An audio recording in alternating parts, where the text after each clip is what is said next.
Hello everyone. இன்னைக்கு நாம நம்ம பூமியில நடக்கிற ஒரு மிக மிக முக்கியமான பயாலஜிக்கல் ப்ராசஸ் பத்தி பார்க்க போறோம். அதுதான் ஃபோட்டோசிந்தசிஸ், அதாவது ஒளிச்சேர்க்கை. சிம்பிளா சொல்லணும்னா இது இயற்கையோட அல்டிமேட் பவர் பிளான்ட். ஏன்னா நம்ம உயிர் வாழ்றதுக்கு தேவையான அத்தனை எனர்ஜிக்கும் இதுதான் சோர்ஸ். வாங்க இந்த அமேசிங் ப்ராசஸ நாம ஸ்டெப் பை ஸ்டெப்பா ரொம்ப ஈஸியா புரிஞ்சுக்கலாம். இந்த ஒரு சென்டென்ஸ் போதும் ஃபோட்டோசிந்தசிஸோட இம்பார்ட்டன்ஸ் புரிஞ்சுக்க. யோசிச்சு பாருங்களேன், நம்ம மனுஷங்கள்ல இருந்து ஒரு சின்ன எறும்பு வரைக்கும் இந்த பிளானட்ல இருக்க அத்தனை உயிர்களோட எக்ஸிஸ்டன்ஸுமே இந்த ஒரே ஒரு கெமிக்கல் ப்ராசஸை நம்பித்தான் இருக்கு. இட்ஸ் ஜஸ்ட் மேசிவ் இல்லையா? ஓகே, அப்போ உலகத்தையே பவர் பண்ற அளவுக்கு சக்தி வாய்ந்த இந்த ஃபோட்டோசிந்தசிஸ் நிஜத்துல எப்படி வேலை செய்யுது, அதுக்குள்ள என்னென்ன நடக்குது, லெட்ஸ் ஃபைண்ட் அவுட். இன்னைக்கு நம்மளோட ரோட் மேப் இதுதான். ஃபர்ஸ்ட் நாம அந்த பவர் பிளான்ட்குள்ள ஒரு சின்ன டூர் போக போறோம். அதுக்கப்புறம் ஃபேஸ் 1ல எப்படி சன்ஷைனை கேப்சர் பண்ணுதுன்னு பார்ப்போம். அடுத்து ஃபேஸ் 2ல எப்படி ஃபுட் தயாராகுதுன்னு பார்ப்போம். அப்புறம் C3 C4 பிளான்ட்ஸ்னா என்னன்னு ஒரு சின்ன கம்பேரிசன். ஃபைனலா இந்த முழு ப்ராசஸும் நம்ம வாழ்க்கைக்கு ஏன் இவ்ளோ முக்கியம்னு நாம ஆழமா புரிஞ்சுக்க போறோம். ரெடி? ஆல்ரைட், நம்மளோட முதல் பகுதி இன்சைட் த பவர் பிளான்ட். இப்போ நாம இயற்கையோட ஃபுட் ஃபேக்டரிக்குள்ள நுழைய போறோம். இந்த ஃபேக்டரி வேற எங்கேயும் இல்ல, நம்மள சுத்தி இருக்கிற ஒவ்வொரு செடியோட இலைகளுக்குள்ளேயும் இருக்கு. வாங்க உள்ள போகலாம். இங்க பாருங்க, இது ஒரு இலையோட கிராஸ் செக்ஷன். ஒரு இலைய ஜூம் பண்ணி பார்த்தா இப்படிதான் இருக்கும். இதுல இருக்கிற இந்த மீசோஃபில் செல்ஸ்குள்ள தான் இந்த மொத்த ஃபோட்டோசிந்தசிஸ் ப்ராசஸ்மே நடக்குது. So a simple memory tip, இலைகள் தான் இந்த ப்ராசஸோட மெயின் ஃபேக்டரிஸ். இப்ப நம்ம இன்னும் கொஞ்சம் ஜூம் பண்ணி அந்த செல்லுக்குள்ள போறோம். அங்க பாருங்க, ஒரு சின்ன பச்சை கலர்ல என்ஜின் மாதிரி ஒன்னு இருக்கு. அதுக்கு பேர் தான் குளோரோபிளாஸ்ட். இதுதான் ஃபோட்டோசிந்தசிஸ் நடக்கிற a very specific spot.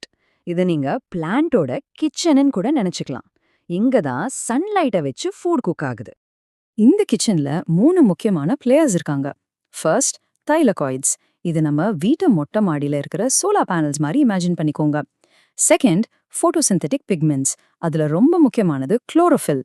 இவங்க தான் அந்த சோலார் பேனல்ல இருந்து சன்லைட்டை அப்சார்ப் பண்ற ஒர்க்கர்ஸ். And third, stroma. இது அந்த ஃபேக்டரியோட ஃப்ளோர் மாதிரி. இங்க தான் பிடிச்ச எனர்ஜியை வச்சு சுகர், அதாவது ஃபுட் அசெம்பிள் ஆகும். சரி, இப்ப நாம முதல் ஃபேஸ் கூட போறோம். Capturing sunshine. இந்த ப்ராசஸ்க்கு பேரு லைட் டிபெண்டன்ட் ரியாக்ஷன்ஸ். பேர்லே இருக்கு பாருங்க, லைட்டை டிபெண்ட் பண்ணி நடக்கிற ரியாக்ஷன்ஸ். சோ இதுக்கு சன்லைட் கண்டிப்பா தேவை. எப்படைனா யோசிச்சு பார்த்திருக்கீங்களா, ஏன் பிளான்ட்ஸ் கிரீன் கலர்ல இருக்குன்னு? அதுக்கு காரணம் இந்த குளோரோஃபில் பிக்மெண்ட் தான். இது ப்ளூ அண்ட் ரெட் லைட்டை நல்லா அப்சார்ப் பண்ணிக்கும், ஆனா கிரீன் லைட்டை மட்டும் ரிஃப்ளெக்ட் பண்ணிடும்.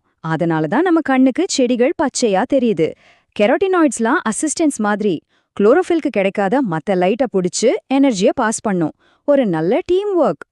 இந்த பிக்மெண்ட் மாலிக்யூல்ஸ் எல்லாம் தனியா வேலை செய்யாது, ஒரு டீம் மாதிரி சேர்ந்து வேலை செய்யும். இந்த டீமுக்கு பேரு தான் ஃபோட்டோசிஸ்டம்ஸ். இதுல 2 முக்கியமான டீம்ஸ் இருக்கு. ஃபோட்டோசிஸ்டம் I, அதாவது PSI, அண்ட் ஃபோட்டோசிஸ்டம் 2, அதாவது PSI. இந்த 2 டீமும் சேர்ந்து தான் சோலார் எனர்ஜியை பிடிச்சு அதை கெமிக்கல் எனர்ஜியா மாத்துது. Just like charging a battery. இந்த லைட் ரியாக்ஷன் ப்ராசஸை 3 சிம்பிள் ஸ்டெப்ஸ்ல புரிஞ்சுக்கலாம். ஸ்டெப் 1, ஃபோட்டோசிஸ்டம்ஸ் லைட்டை அப்சார்ப் பண்ணுது. ஸ்டெப் 2, அந்த லைட் எனர்ஜி வாட்டரை, அதாவது H2O-வை ஸ்ப்ளிட் பண்ணுது. இதுக்கு பேரு ஃபோட்டோலைசிஸ். ஸ்டெப் 3, இந்த ப்ராசஸ்ல இருந்து ஆக்சிஜன் ரிலீஸ் ஆகுது. ஆமா, நாம சுவாசிக்கிற அதே ஆக்சிஜன். கூடவே ATP அண்ட் NADPH2ன்னு 2 எனர்ஜி பேக்கெட்ஸ்ல எனர்ஜி ஸ்டோர் ஆகுது. இந்த ரெண்டும் செடியோட ரீசார்ஜபிள் பேட்டரிஸ் மாதிரி. இப்போ இந்த படத்துல நீங்க பாக்குறது தான் Z ஸ்கீம். பார்க்க கொஞ்சம் காம்ப்ளிகேட்டடா இருக்கலாம், but don't worry, it's very simple.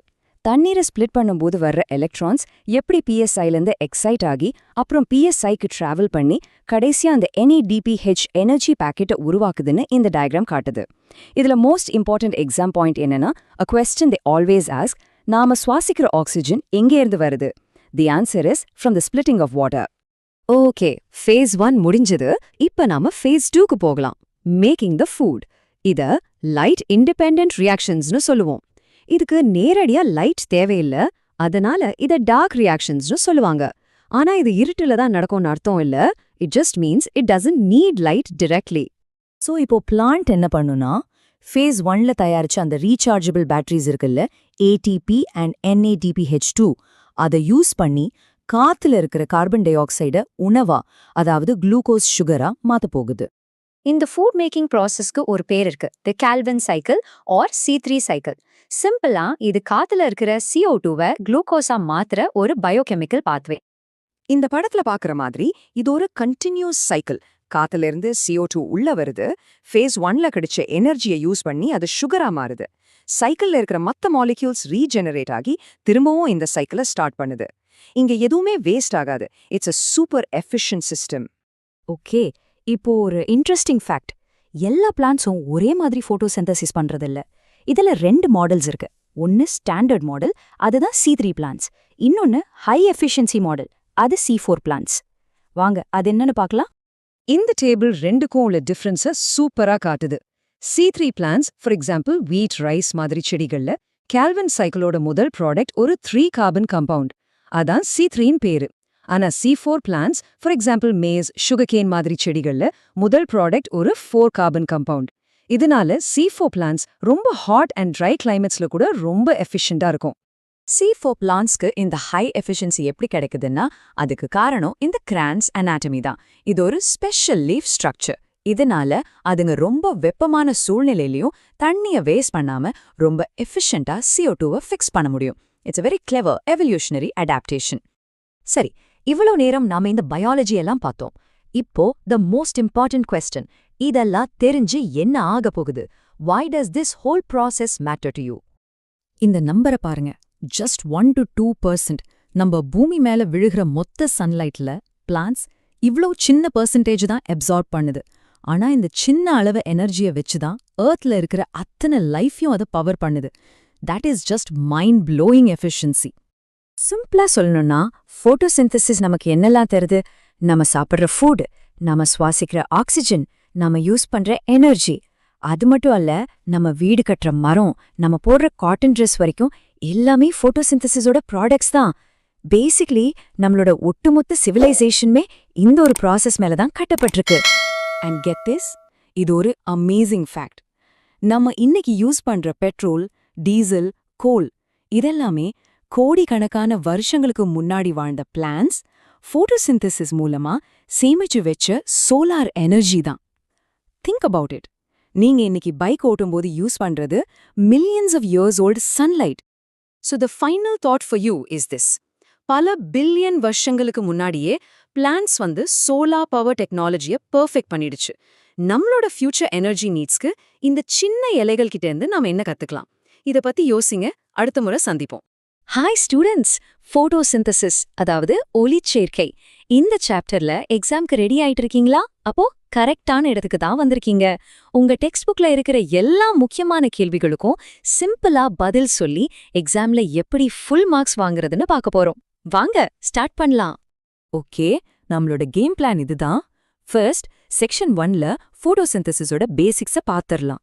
அப்புறம் செக்ஷன் 2ல அதோட கெமிக்கல் பாத்வேஸ், அதாவது எப்படிலாம் ரியாக்ஷன்ஸ் நடக்குதுன்னு டீப்பா பார்ப்போம். அடுத்து செக்ஷன் 3ல என்னென்ன ஃபேக்டர்ஸ் இதை அஃபெக்ட் பண்ணுதுன்னு பார்க்கலாம். கடைசியா ஒரு ஃபைனல் பாரப் செஷன். இதுல படிச்சது எல்லாத்தையும் மைண்ட்ல லாக் பண்ணிடலாம். ரெடியா? சரி, நம்ம முதல்ல செக்ஷன் 11.1லேருந்து ஆரம்பிக்கலாம். Photosynthesis basics. பாருங்க, ஒரு பில்டிங்குக்கு ஃபவுண்டேஷன் எவ்வளோ ஸ்ட்ராங்கா இருக்கணுமோ அதே மாதிரி தான் இந்த டாபிக்கை புரிஞ்சுக்க இந்த பேசிக் கொஸ்டின்ஸ் ரொம்ப ரொம்ப முக்கியம்.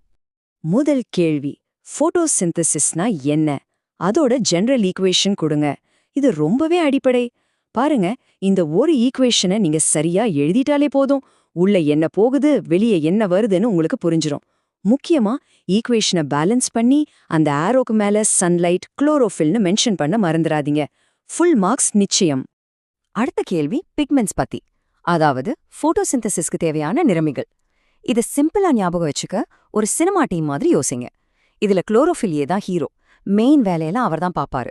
அப்போ மத்த பிக்மெண்ட்ஸ், அதாவது இந்த கேரோட்டினாய்டுகள், குளோரோஃபில் பி, இதெல்லாம் ஹீரோக்கு ஹெல்ப் பண்ற சப்போர்ட்டிங் ஆக்டர்ஸ் மாதிரி. இவங்களும் ரொம்ப முக்கியம். ஓகே, குளோரோஃபில்லோட உண்மையான வேலை என்ன? அது சும்மா இலைக்கு பச்சை கலர் கொடுக்கறது மட்டும்தானா? இல்லவே இல்ல. அதோட முக்கியமான வேலையே ஒரு எனர்ஜி கன்வெர்ட்டர் மாதிரி தான். அதாவது சன்லைட்ல இருந்து வர லைட் எனர்ஜியை வாங்கி அதை கெமிக்கல் எனர்ஜியா மாத்துது. இந்த கெமிக்கல் எனர்ஜியை வச்சுதான் செடி தனக்கு தேவையான உணவை தயாரிக்குது.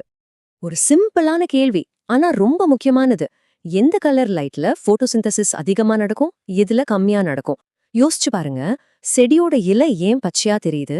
ஏன்னா அது கிரீன் லைட்டை அப்சார்ப் பண்ணாம ரிஃப்ளெக்ட் பண்ணுது, அதாவது திருப்பி ஆம்பிடுது. அதனால கிரீன் லைட்ல போட்டோசிந்தசிஸ் ரொம்ப கம்மியா நடக்கும். ஆனா ப்ளூ அண்ட் ரெட் லைட்டை நல்லா அப்சார்ப் பண்ணும், அதனால அதுல போட்டோசிந்தசிஸ் மேக்சிமமா இருக்கும். சிம்பிள் லாஜிக் தான். இப்போ ஒரு ட்விஸ்டான கேள்வி. இதுல நிறைய பேர் தப்பு பண்ணுவாங்க. கவனமா கேளுங்க. போட்டோசிந்தசிஸ்ல ஆக்சிஜன் ரிலீஸ் ஆகுது இல்லையா? அந்த ஆக்சிஜன் கார்பன் டை ஆக்சைடுல இருந்து வருதா இல்ல தண்ணில இருந்து வருதா? கரெக்டான ஆன்சர் தண்ணில இருந்து தான் வருது. போட்டோசிஸ்டம் 2ல தண்ணி உடையறப்ப, அதாவது போட்டோலைசிஸ் நடக்கிறப்ப தான் ஆக்சிஜன் ஒரு பை ப்ராடக்டா வெளியே வருது. CO2ல இருந்து வருதுன்னு மட்டும் எழுதிடாதீங்க. இது ஒரு காமன் மிஸ்டேக். சரி, நாம பேசிக்ஸ நல்லா பார்த்துட்டோம். இப்போ அடுத்த லெவலுக்கு போலாம். செக்ஷன் 11.2 தி கெமிக்கல் பாத்வேஸ். இதுல தான் போட்டோசிந்தசிஸ் உண்மையிலே எப்படி நடக்குது, அதுக்குள்ள நடக்கிற கெமிக்கல் ரியாக்ஷன்ஸ் என்னென்னு ஸ்டெப் பை ஸ்டெப்பா பார்க்க போறோம். இங்க 2 கேள்வியா ஒன்னா பார்க்கலாம். NADPயோட ரோல் என்ன, அப்புறம் லைட் எனர்ஜி எங்க தேவைப்படுது? NADPய நீங்க ஒரு எனர்ஜி டாக்ஸின்னு ஞாபகம் வச்சுக்கலாம். இது லைட் ரியாக்ஷன்ல எலக்ட்ரான்ஸையும் ஹைட்ரோஜனையும் பிக்கப் பண்ணிட்டு டார்க் ரியாக்ஷனுக்கு கொண்டு போய் டிராப் பண்ணும். சோ இது ஒரு எலக்ட்ரான் அக்செப்டர். அந்த லைட் எனர்ஜி முக்கியமா தண்ணிய உடைக்க, அதாவது போட்டோலைசிஸ்க்கு தேவைப்படுது. டார்க் ரியாக்ஷன்னு ஏன் சொல்றோம்? டார்க்னாலே இருட்டுல நடக்குமான்னு நீங்க கேட்கலாம். ஆனா அதுதான் இல்ல. இங்க தான் ஒரு சின்ன கன்ஃபியூஷன் வரும். டார்க் ரியாக்ஷன்னா அதுக்கு லைட் டைரக்டா தேவையில்லைன்னு தான் அர்த்தம். அதுக்கு பதிலா லைட் ரியாக்ஷன்ல உருவான ATP, NADPH மாதிரி எனர்ஜி மாலிக்யூல்ஸை யூஸ் பண்ணி நடக்கும். அதனால தான் இத லைட் இண்டிபெண்டன்ட் ரியாக்ஷன்னு சொல்றது தான் ரொம்ப கரெக்ட். ருபிஸ்கோ, பெப்கோ, இந்த 2 என்சைம் பத்தின கேள்வி ரொம்ப முக்கியம். சிம்பிளா சொல்லணும்னா, ருபிஸ்கோ வந்து C3 தாவரங்களோட மெயின் என்சைம். இது CO2வை ஃபிக்ஸ் பண்ணும். ஆனா பெப்கோ C4 தாவரங்கள்ல இருக்கிற ஒரு சூப்பர் எஃபிஷியன்ட் என்சைம். இது மீசோஃபில் செல்கள்ல இருக்கும். ருபிஸ்கோ C4 தாவரங்கள்ல பண்டில் ஷீப் செல்கள்ல இருக்கும். இந்த 2க்குள்ள வித்தியாசத்தை நல்லா புரிஞ்சுக்கோங்க. கிரான்ஸ் அனாட்டமின்னு கேட்டா நீங்க 4 பாயிண்ட் ஞாபகம் வச்சுக்கணும். 1, இது C4 தாவரங்களோட ஒரு ஸ்பெஷல் லீஃப் ஸ்ட்ரக்சர். 2, இதுல மீசோஃபில் செல்ஸ், பண்டில் ஷீட் செல்ஸ்னு 2 டைப் செல்ஸ் இருக்கும். 3, இந்த பண்டில் ஷீட் செல்ஸ் ஒரு மாலை மாதிரி அமைஞ்சிருக்கும். 4, இதோட முக்கியமான வேலை போட்டோ ரெஸ்பிரேஷனை குறைக்கிறது தான். இவ்ளோ எழுதினாலே போதும். இப்போ C4 பிளான்ட்ல இருக்கிற இந்த 2 டைப் செல்ஸ்ல இருக்கிற குளோரோபிளாஸ்ட்க்கு என்ன வித்தியாசம்னு பார்க்கலாம். மீசோஃபில் செல்ஸ்ல இருக்கிற குளோரோபிளாஸ்ட்ல கிரானா இருக்கும், அது லைட் ரியாக்ஷனை நடத்தும். ஆனா பண்டில் ஷீட் செல்ஸ்ல இருக்கிற குளோரோபிளாஸ்ட்ல கிரானா இருக்காது, அது A கிரானல். அங்கதான் கால்வின் சைக்கிள், அதாவது டார்க் ரியாக்ஷன் நடக்கும். இது ஒரு பெர்ஃபெக்டான division of labour. C4 plants ஏன் C3 பிளான்ஸை விட எஃபிஷியன்ட்? இதுக்கு ஒரே வார்த்தையில பதில் சொல்லணும்னா போட்டோ ரெஸ்பிரேஷன். C4 பிளான்ஸ்ல போட்டோ ரெஸ்பிரேஷன் நடக்காது. ஏன் நடக்காது? அதுக்கு 2 காரணம். 1, அவங்க கிட்ட இருக்கிற கிரான்ஸ் அனாட்டமி. 2வது பெப்கோ என்சைம். இந்த 2ம் சேர்ந்து கார்பன் டை ஆக்சைடு வேஸ்ட் ஆகாம பாத்துக்குது. ஓகே, நம்ம இப்போ ஃபைனல் செக்ஷனுக்கு வந்துட்டோம். Section 11.3.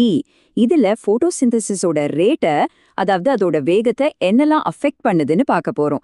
Internal factors, external factors ரெண்டையும் பத்தியும் இதுல கேள்விங்க இருக்கு. போட்டோசிந்தசிஸ் ரேட் அஃபெக்ட் பண்ற இன்டர்னல் ஃபேக்டர்ஸ், அதாவது செடிக்குள்ளேயே இருக்கிற காரணிகள் என்னென்ன? இது ரொம்ப சிம்பிள். இலையோட வயசு, அதுல இருக்கிற குளோரோஃபில் அளவு, அப்புறம் இலையோட அமைப்பு, அதாவது அதோட சைஸ், ஸ்டொமாட்டா எவ்வளோ இருக்கு, இதெல்லாம் தான் இன்டர்னல் ஃபேக்டர்ஸ். லிமிட்டிங் ஃபேக்டர் பிரின்சிபல்னா என்ன? இது சிம்பிளா வீக்கெஸ்ட் லிங்க் கான்செப்ட்னு சொல்லலாம். ஒரு செயலுக்கு நிறைய காரணிகள் தேவைப்படும் போது எந்த காரணி ரொம்ப கம்மியான அளவில் இருக்கோ அதுதான் அந்த முழு ப்ராசஸோட வேகத்தையும் தீர்மானிக்கும். உதாரணத்துக்கு லைட், CO2 எல்லாம் சூப்பரா இருந்தாலும் டெம்பரேச்சர் ரொம்ப கம்மியா இருந்தா போட்டோசிந்தசிஸ் மெதுவா தான் நடக்கும். இங்க டெம்பரேச்சர் தான் லிமிட்டிங் ஃபேக்டர். கீமோசிந்தட்டிக் பாக்டீரியாக்கு ஒரு எக்ஸாம்பிள் சொல்லுங்க. சிம்பிள், நைட்ரோசோமோனஸ் மற்றும் நைட்ரோபாக்டர். இந்த பாக்டீரியாக்கள் செடிகள் மாதிரி லைட் எனர்ஜியை யூஸ் பண்ணாது. அதுக்கு பதிலா கெமிக்கல் எனர்ஜியை யூஸ் பண்ணி ஃபுட் தயாரிக்கும். அதனால தான் இதுக்கு பேரு கீமோசிந்தசிஸ். ஓகே, கடைசி கேள்வி. ப்ரோகாரியாட்ஸால ஏன் கீமோ ஆஸ்மாசிஸ் மூலமா ATPயை உருவாக்க முடியல? இதுக்கு காரணம் அதோட செல்லோட அமைப்பு தான். கீமோ ஆஸ்மாசிஸ் நடக்க ஒரு மெம்பரெயின்ல புரோட்டான் கிரேடியன்ட், அதாவது ஒரு பக்கம் அதிக புரோட்டான்ஸை பில்ட் பண்ணணும். இதுக்கு மைட்டோகாண்ட்ரியா மாதிரி மெம்பரேன் உள்ள ஆர்கனல்ஸ் தேவை. ப்ரோகாரியாட்ஸ்ல இந்த மாதிரி ஆர்கனல்ஸ் இல்லாததால அதால அந்த புரோட்டான் கிரேடியன்ட்டை உருவாக்க முடியல. No compartments, no gradient, no ATP. அவ்வளோதான். சூப்பர். எல்லா செக்ஷன் கேள்விகளையும் நம்ம கவர் பண்ணிட்டோம். இப்போ எக்ஸாம் ஹாலுக்கு போறதுக்கு முன்னாடி ஒரு ஃபைனல் பவர் அப் ரிவிஷன். இதுல ரொம்ப ரொம்ப முக்கியமான பாயிண்ட்ஸை மட்டும் வேகமா பாத்துரலாம் வாங்க. இந்த 5 பாயிண்ட்ஸை மட்டும் மறக்கவே மறக்காதீங்க. 1. ஆக்சிஜனோட சோர்ஸ் தண்ணி தான், CO2 இல்ல. 2. NADP தான் நம்ம எனர்ஜி டாக்ஸி. 3. C4 பிளான்ஸ் ஏன் எஃபிஷியன்ட்னா அதுகிட்ட கிரான்ஸ் அனாட்டமி இருக்கு, ஃபோட்டோ ரெஸ்பிரேஷன் இல்ல. 4. முக்கியமான என்சைம்ஸ், C3க்கு ரூபிஸ்கோ, C4க்கு பெப்கோ. 5. டார்க் ரியாக்ஷன்னா லைட் இண்டிபெண்டன்ட், இருட்ல நடக்கிறதில்ல. இந்த 5ம் உங்க மைண்ட்ல இருந்தா போதும். இங்க பாருங்க, 99.9% நம்ம பூமியில இருக்கிற மொத்த இயற்கை உற்பத்தி திறன்ல கிட்டத்தட்ட 100% இந்த போட்டோசிந்தசிஸை நம்பி தான் இருக்கு. யோசிச்சு பாருங்க, இந்த ஒரு ப்ராசஸ் இல்லைன்னா இந்த உலகத்துல உயிரினங்களே இருந்திருக்காது. அவ்ளோ முக்கியமான ஒரு விஷயத்தை தான் நாம படிச்சுட்டு இருக்கோம். கலீலியோவோட இந்த வார்த்தைகளை கொஞ்சம் கேளுங்க. முழு சூரிய குடும்பத்தையும் தன்னோட கட்டுப்பாட்டுல வச்சிருக்கிற சூரியனால இந்த பிரபஞ்சத்துல வேற எந்த வேலையுமே இல்லாத மாதிரி ஒரு சின்ன திராட்சை கொலைய பழுக்க வைக்க முடியுதுன்னு சொல்றாரு. நாம இவ்ளோ நேரம் படிச்ச அந்த போட்டோசிந்தசிஸோட அற்புதத்தை இதை விட அழகா சொல்ல முடியாது. சரி, போறதுக்கு முன்னாடி ஒரே ஒரு கேள்வி. நாம இப்போ எக்ஸாமுக்காக படிச்ச இந்த போட்டோசிந்தசிஸ் ப்ராசஸ ஒரு C4 பிளான்ட் அளவுக்கு எஃபிஷியன்ட்டா நம்மால ஆர்டிஃபிஷியலா செய்ய முடிஞ்சா என்ன ஆகும்னு யோசிச்சு பார்த்திருக்கீங்களா? உலகத்தோட எனர்ஜி, ஃபுட் ப்ராப்ளம் எல்லாத்துக்கும் ஒரு தீர்வு கிடைக்காதா? சோ நீங்க படிக்கிறது வெறும் ஒரு பயாலஜி பாடம் இல்ல, அது நம்ம எதிர்காலத்துக்கான திறவுகோலா கூட இருக்கலாம். நல்லா படிங்க, எக்ஸாம்ல சூப்பரா பண்ணுங்க. All the best.